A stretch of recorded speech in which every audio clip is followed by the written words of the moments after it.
he said, go and ask for a job in that restaurant. And I said, no. And he said, well, then you can sleep on the street, get out of the car anyway. Hi, my name is Ramindu Randeni. Welcome to my channel, broadcasting from the sunny tropics of Sri Lanka. I bring you inspiring individuals to unveil their secrets to success. Today I'm interviewing so we can become the best version of ourselves. Join my journey. Let's feed ourselves with meaningful conversations and ignite the life within.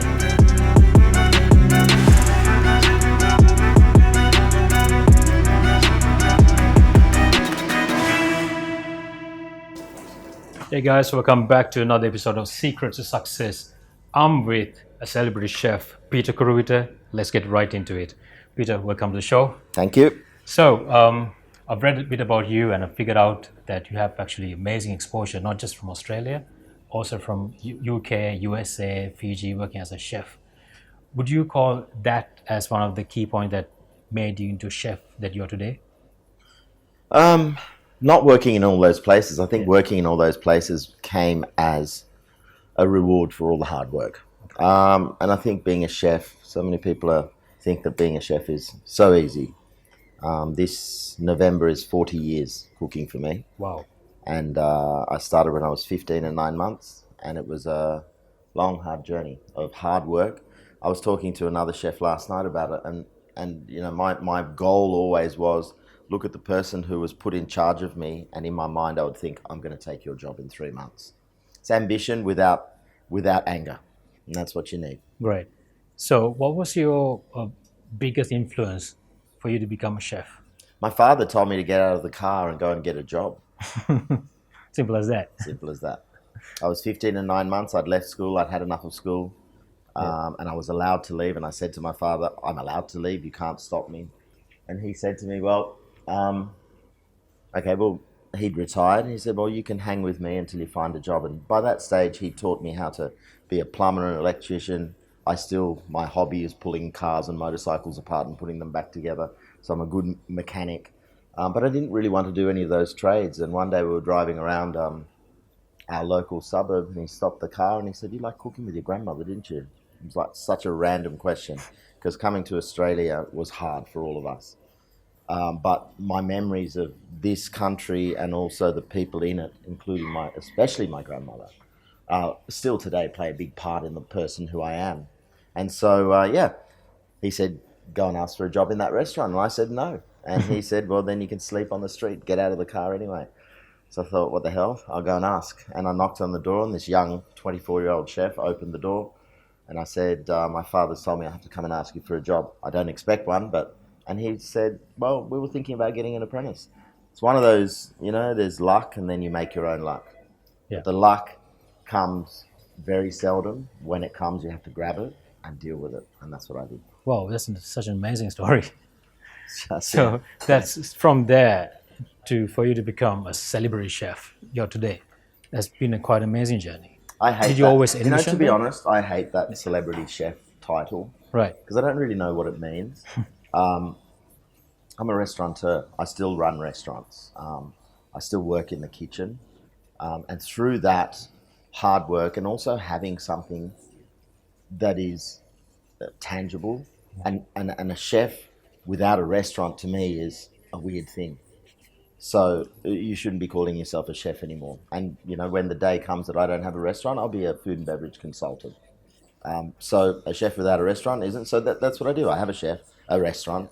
And through the restaurant and through my hard work in other restaurants, opportunities have come. Right. And I've also, you know, that day, the next morning after I got the job, I went back to that kitchen, and I can tell you, I can still remember the smell of the, you know, stale oil that you get in a little restaurant before it heats up. And as I stepped over the threshold, I thought to myself many things. I want to be an executive chef in a hotel. I want to travel with this job. I want to be an executive chef. I don't want to be a sous chef. Yeah. I'm going to see how far this can take me. I'm going to own my own restaurant. And all of those things came into my head as a 15 and 9-month-old kid. By the age of 16, I'd moved out of home and I was living in Bondi. with 2 other chefs. I look at my 16-year-old kids now and think, can you do that? Could you do that? Maybe they could. It's a different world. Yeah. And I had different motivations. I was quite an angry boy.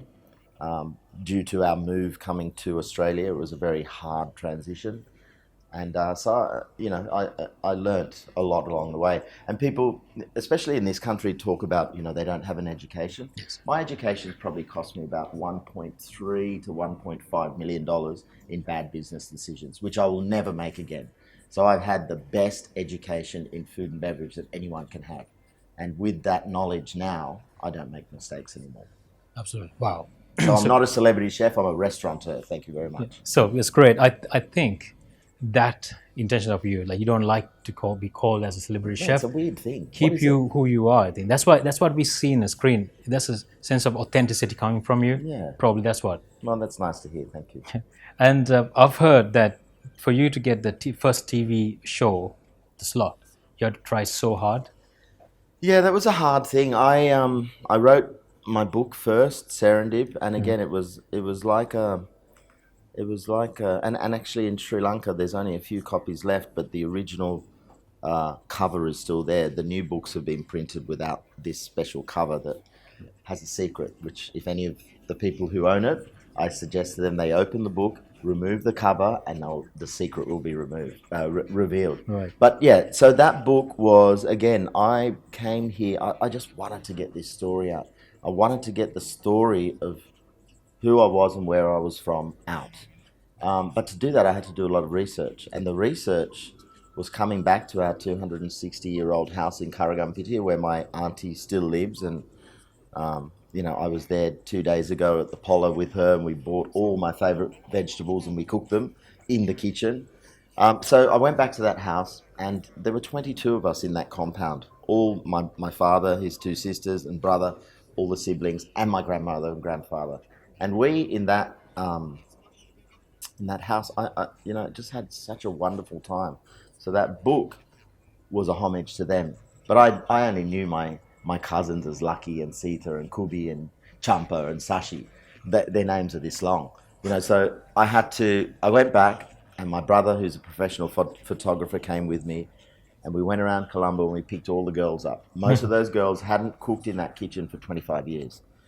Went to the Polar, bought all the fruit and vegetables that we could remember that made us happy. Went down to Dehivila Market to the butcher and bought the beef and the meat and everything else. And we cooked for like 5 days.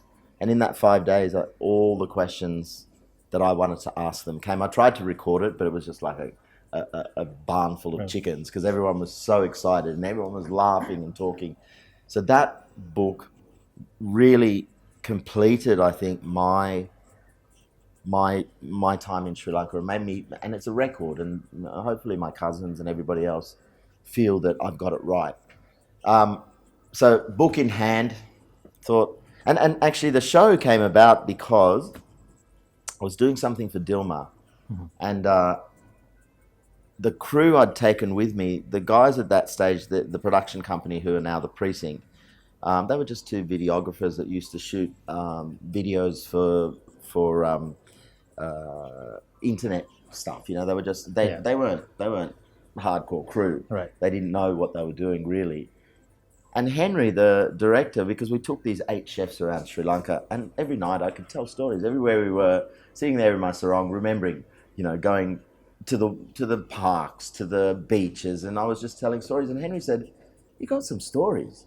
So right there and then, me and my sarong, we just filmed me saying, I can't even remember what it was now. It's cool, and we just talked about this show. And then off we went, book in hand, show reel in hand, to production house, TV station, over and over again. And after about a year, I gave up. But Henry, to his credit, continued. And it took 2 years. Wow. 2 years. And the war was raging. There was a lot of stuff going on. And I think it was that Channel 4 stuff had come out. And we just, nobody wanted to know. I said to the producer, the guy who actually sanctions all these series, I said, "What does Sri Lanka mean to you?" He said, "That's easy, war and boat people." Because that is what Sri Lanka was known for. For 30 years, the boat people were coming to Australia, and there was a war, and no one wanted to go there. And so he said, yeah, that's all. And I said, well, give us a shot, and I'll show you that it's a lot more. And as Brilliant. they say, that's how it all started. And then we went out, 5 people, myself, the director, the sound guy, and a cook's assistant. And we just landed in I think it was about this time of the year. It rained for the first half, non-stop. Like some of those shots, especially in the tea fields, in Marthalee we were this deep in mud. But you can't tell, the magic of TV. Wow. And we nearly cut it off and went home because it was raining too much. And then as we came into Gaul, the sun came out, and we did surfing and stuff. But yeah, it was hard fought for. The idea was never to be what it has become, which is amazing. They're estimating 150 million people have seen that show. Yeah. It's been in 52 countries around the world, and it's still playing today. I get on trains here, and young backpackers go, "I'm on this train because of you." That's cool. So the nuisance of the stilt fishermen is my fault, because prior to that, no one had ever gotten on one of those stilts. Correct. And Yeah. after that, people wanted to get onto the stilts, and the stilt fishermen actually, definitely capitalized on Yeah. that. But it just brought the country. It was my memory of this country, which was beautiful, and still is. Amazing. I mean, 2 years of hard work. I just got went the back show. to work. The Yeah. production guy did it. I just thought, okay, it's never going to happen. People told me a long, long time ago, you do all right on TV. You look all right on TV. So that was kind of, there was no script. There was nothing. It was just shoot it and see. I think that's what worked, because you express yourself so authentically. My father's brother was a train driver, and I used to get sent up country to cousins' houses all the time, and I'd get in at Colombo. The train would pull out of Colombo and stop, and he'd run down the tracks, grab me, and I spent my whole entire trip in the locomotive. As a kid, just so many beautiful memories of people and the kindness of people, and that's what this country's got. Yeah. It's got it in bucket loads. It just needs to, to be showcased in that way. Absolutely. And you have done a marvelous job so far. Trying. Me, as a Sri Lankan, I feel so relieved and proud watching your show, because I've traveled the UK, wherever, and I see that channel. I feel like, wow, someone is doing it. That was amazing. And just to reference that, you mentioned that you were an angry kid when you were in Australia. Yeah. And I've also heard that you were a boxer. I at the age of about same time, it was about 13 or 14. At 13, I realized that there was ice hockey. So I couldn't skate, but I learned to skate, and I realized that you could legally sort of hurt people in ice hockey. So I played it for that. My father came to see it once, and he just said, "This is a terrible sport. Yeah. If my skating was better, I probably would have been a very good ice hockey player." And then in that time, I used to just wonder, like, I'd just catch the train into the city, and walk around town. And one day I was walking around town, and I saw a little sign, Kung Fu. So I walked up the stairs, and it was a very small room. It wasn't much bigger than this that we're sitting in now. And a guy called Chan Chok Fei and a few students, and I asked him if I could join. And so I did traditional Hong Kong Chinese martial arts, double dragon kung fu. I went and spent time with his father doing the wax on, wax off in the New Territories in Hong Kong. His father was a grandmaster. He had 5 brothers. All of them were, experts at some martial arts. And that really, what that did for me was, it showed me a way to temper my aggression, because I was very angry. And I got in a lot of trouble because of that anger. And that's why I was lucky I cooked, because, I still think sometimes if I hadn't cooked, maybe I'd be in jail. Like, who knows? It was on the edge like that. And so I started learning traditional Chinese martial arts and loved it. And as the years went on, by the age of about 16 or 17, Chuck Fei decided that Jin Woo Kun would compete. So it started off as, in the ring, it started off as just kickboxing, and then went to K1. And K1, I guess, in those days, is the same as what cage fighting is now. And it was a great way you know, that Bruce Lee thing where he gets smacked in the mouth and, you know, licks his blood. I used to Yeah. love that. I used to love it because it was just a way of tempered aggression, and to be able to compete with someone in a beautiful form, art form. Yeah.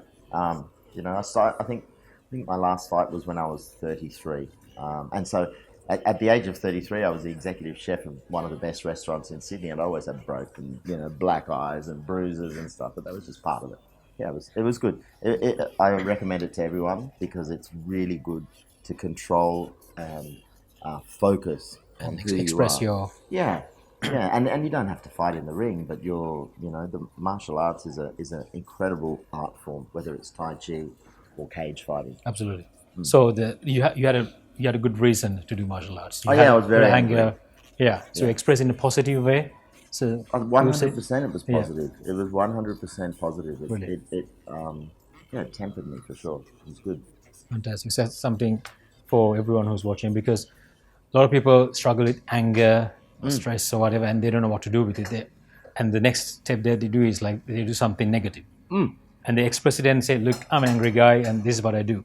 But you, on the other hand, you know ventured out to learn martial arts. You want to become chef, and you express that Yep. energy through that as well. Rule number one was, you know, that one of the first things we learned in that dojo was you never use your martial arts outside of that. You only use it to defend yourself. You never use it as a form of aggression. And it gives you a confidence. It gives you a confidence to walk anywhere. If someone has a go, you're happy to drop them. Yeah. But you know, if they, but I think sometimes, you know, there are people. I watch people a lot, and you can look at people and you think victim, not victim. You know, there are people who just hold themselves in a different way, where somebody who has bad thoughts will pick them over somebody else. So martial arts gives you an inner confidence, Absolutely. and a lot of the time you don't even think about using it, and it's like it's a reflex, so that if something does happen, all of a sudden you've done something you don't even know what it is because it's training. It's anything like training, you know. You train how to read, or you train how to cook, or Yeah. you know, you can't just get into the kitchen and be a cook, which is probably a good point to bring up because I think to be a cook you need to do the hard yards. And unfortunately, nowadays, I'm pretty sure a lot of people don't think you think that you can bypass that, and you can't. Yeah. You can't. Correct. Because if I don't know, the new generation is all about shortcuts. Yeah, So yeah, they don't and know all this hard journey that probably you've been through. yeah. But it was a fun journey. I was, Yeah. as I said, we're talking about it last night, late into last night, and we were talking about, you know, the path. I was with two other chefs who I'm doing a dinner with, and we were talking about the path that got us to where we are. And it was a hard path. Like for that first 4 years, I tried to work in, because your apprenticeship is for 4 years. I tried to work in every restaurant, so I was working 7 days a week, but I was partying 7 days a week as well. It was just that burn the candle on both ends, just go hard. And we were also taught you never called in sick, because when you called in sick, even if you were sick, you let the other team down, the rest of the team down. So you worked. And that work ethic, look, now it's illegal. You know, you can't work 12 hours a day. But if you want to progress, to work the legal 7.3, what is it, 7.75 hours a day that is legally what you should be doing, you won't progress. You'll be an ant. Absolutely. You know, Yeah. if you want to be the queen bee, you've got to work a bit harder. Absolutely. Always the extra mile. Yeah, just put in the extra yards. Be, you know, determined, and have a goal. Yeah. I've always had goals. My brother's a 5-year plan guy. That's not me. I've just thought, you know, I thought to myself, I want to be an executive chef in a hotel. So to be a restaurant chef and then jump directly into executive chef was nigh on impossible. Because in those days, the restaurants and the hotels were going with the hotel card. We as restaurant chefs were going, the hotel guys, they can't do what we do, and vice versa. But there was an opportunity, and I applied, and I passed the psych test. I didn't ever know what a psych test was. I passed the psych test, which was amazing to me. You know, I just thought, never done anything like this. And then the day before my final interview with the managing director of this hotel company, I went to the dentist, and this dentist pulled all 4 of my wisdom teeth out in the chair. I passed out twice in the chair.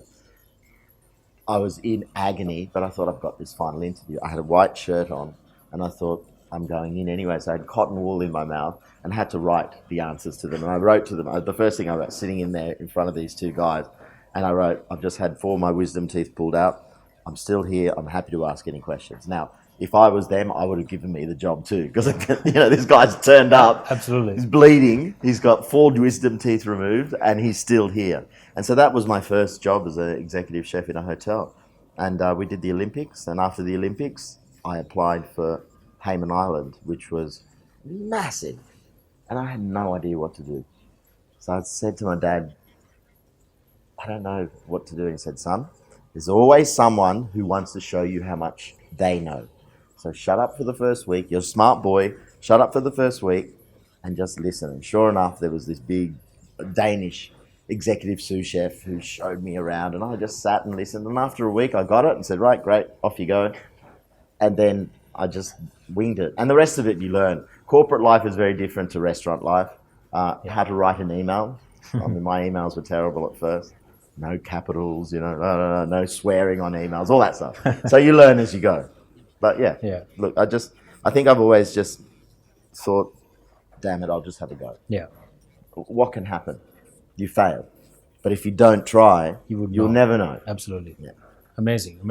It's an amazing story. That's quite interesting. I wish I had longer time because you're pressing for time. Yeah, we got time. Brilliant. A few minutes. So you mentioned that you spent a lot of money as well.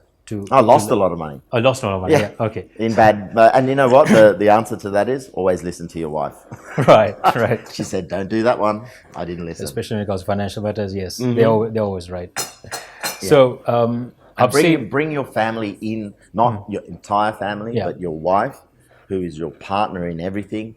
Bring them into your decisions. It's a very important point. A lot of people don't. My dad, old school. He used to give mum money. And it was all held tightly, and he paid off the mortgage himself. I don't know how much money we have.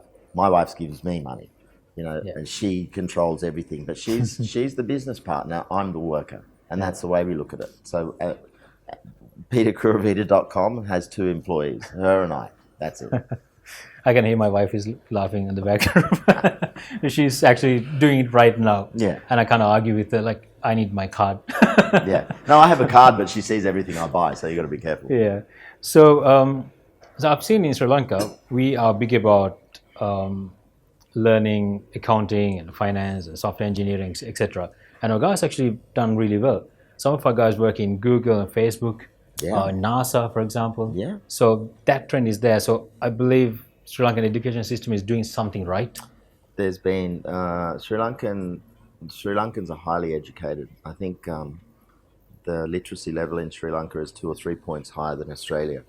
And the reason for that is that here everyone has to try and do well to rise up. I truly believe that in Australia we've got it too good, and that we're actually, we're not pushing hard enough, and we should push harder because we will be overtaken. In Fiji, for example, most of the High Court judges are Sri Lankans. Wow. Yep. They fly there and they do stints in Fiji, in Suva. You think about some of the best brain surgeons in the world in the old days were from the north. There are some amazing doctors. The Australian cricket team's sport psychologists and physiologists, Sri Lankan. Sri Lankans, especially in Australia, love to boast that per capita, there are more Sri Lankans in high positions than Australians per capita. And it's true in business and everything. But here's another thing. If everyone wants to be a doctor, there's going to be too many doctors. And that is a serious issue here. Absolutely. My cousin-in-law, I guess, we had a chat when I went to the house, and he was saying, you know what? If I was an electrician, I'd be loaded now. But I'm just another one of hundreds of doctors, and he's struggling to get a job that satisfies him. GPs, people don't want. There's too many GPs. Yes. So it's a thought to consider. Australia had a very big shortage of engineers about 8 years ago. So every man and his dog became an engineer. Now there's too many engineers. And so you got to think, and I keep saying to my children, I think what we really need to look at now is future. You know, like what are we going to do to save our planet, and what kind of studies is there Where are we heading? that will educate you to help you save the planet? I'll be dead, but you know they've got to think about what's next in their life and how they can help the world. And I think stop pushing your kids to become doctors and lawyers. There's so many of them. There's so many options. There's so many of in this them. new world, we have so many avenues. And there's so many surgeons, especially in Australia. There's a lot of surgeons, and they're making decisions on cutting people because of fiscal reasons. Possibly not always for the ethical. Yes, you probably need a knee reconstruction. I went through the same thing. Your joints start to hurt after 40 years in the kitchen. And I got 3 bits of advice. First one, young guy said, you need it, surgery. The second guy said, well, you'll probably have to wait. And the third guy said, I don't need the money, so I'm going to tell you the truth. Come back when you're 65, because if I give you a knee replacement now, you'll hate me, and you'll live for many years more, and you will not like your knee. So, you know, that shows you that the younger guys, they need money. Yeah. And they're happy to chop people to get the money. I'm not saying that, you know, all of them do that, but it's an example of how when there's a glut of something, their value is diminished. Brilliant. So wonderful. Then, how do you see Sri Lankan, say, if someone wants to become a chef? Yeah. People tell me I want to be a chef all the time. Yeah. What do you like to see improved here in Sri Lankan system, like in the education system? I don't want to go out on a limb here, but look, I think in Sri Lanka, I think I've just told you, people need to be individuals. People seem in kitchens to move in packs. So if one person leaves, 5 people follow. And I always think, well, the leader is obviously not strong enough to stand on their own. Like when I go around the world and turn up in hotels with different languages and different systems. I never take anyone with me. It's me and my bag of knives. That's it. And then I go into the kitchen and I work with the team, which I've got to do in another 10 minutes. And I'm happy to do that. I don't need support because I prefer to work with the people that are there. I can do pastry, I can do meat, I can do all of it. And I guess if back to your question is learn it all, because there are people everywhere in the world in kitchens that just go, I'm just a hot chef. What does that even mean? If you want to be a chef, you need to know how to make pastry. You need to know how. There's nothing more satisfying than making a loaf of sourdough. It is the most, or to make a beautiful dessert. There's nothing more satisfying than that. And that's what this job is. It's not a production work. Every single day, that piece of meat or vegetable, even though it's called by the same name, will change slightly. To me, that's exciting. Yeah. The fish that come out of our oceans, they're never always the same size. You have to, and that's exciting. Absolutely. I always think about seafood and I look at it and think if it winks at me, then I know that's the piece of fish for me. And it's just fun and exciting. And you're also dealing with human beings.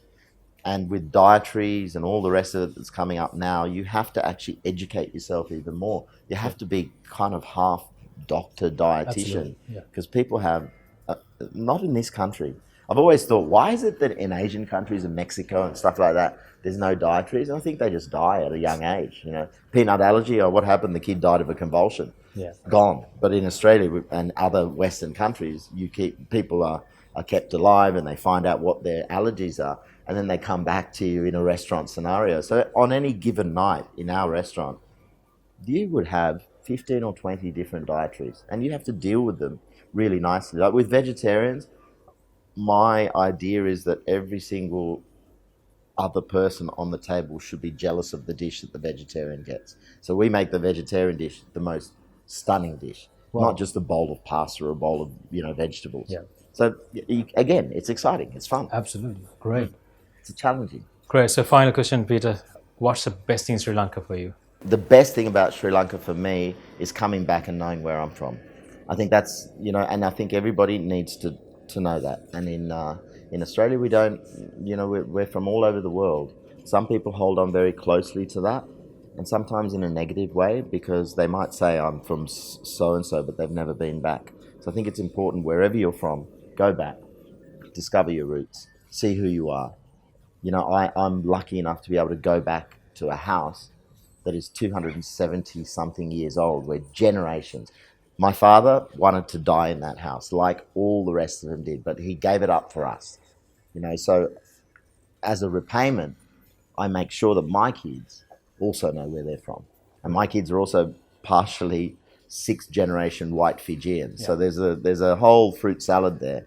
Pick one of the fruits, grab onto it, and then learn about it so that you know who you are. Because we do need to know who we are, and we do need to know. I've been told that I speak Sinhalese very badly. I don't really care. At least I can communicate. I can understand well.